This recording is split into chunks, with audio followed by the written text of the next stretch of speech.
Welcome back, everyone. The city of Des Moines is taking the very unusual step of starting the process of forcing some residents of an apartment building to vacate that building. And the city says it's the result of a landlord who has repeatedly ignored violation notices and has left his tenants living in unsafe and unsanitary conditions.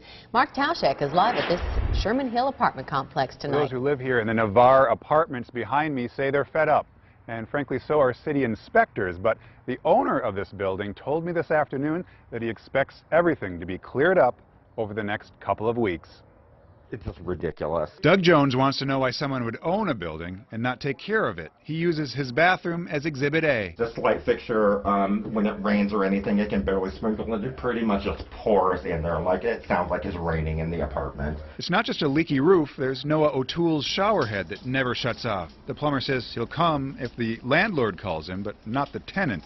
Then there are unwanted guests in the basement. Sleeping bags and beds and things. They've been living down here for quite a while without anybody noticing. But the city is most concerned with problems with smoke alarms and darkened hallways. It's astonishing that these sorts of corrections haven't been made already. The director of community development in Des Moines says the owner of the building has repeatedly ignored violation notifications since he bought it in 2011.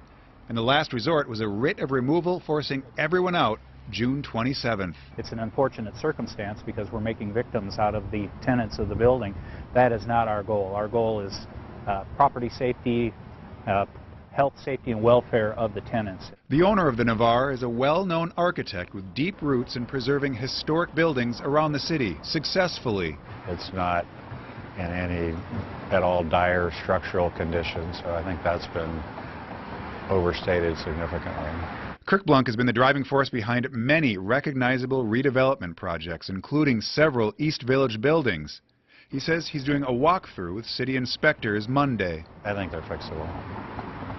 Having walked through half of the apartments today, I don't think there's any real difficulty in getting it accomplished.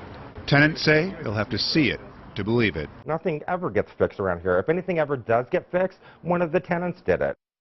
The man we spoke to this afternoon says he's been with the city for 27 years now, and he's never seen a situation like this where an issue of a lack of standard maintenance to a building has led to an order to vacate the entire building. We'll learn a lot from this re-inspection that's going to happen in just a few days on Monday. That's when the city will determine what exactly needs to be fixed, and they'll get an idea of the timeline, whether it can all be done in time to keep residents in place. Again, as it stands right now, they need to be out June 27th. Stacy? Okay, Mark, thank you.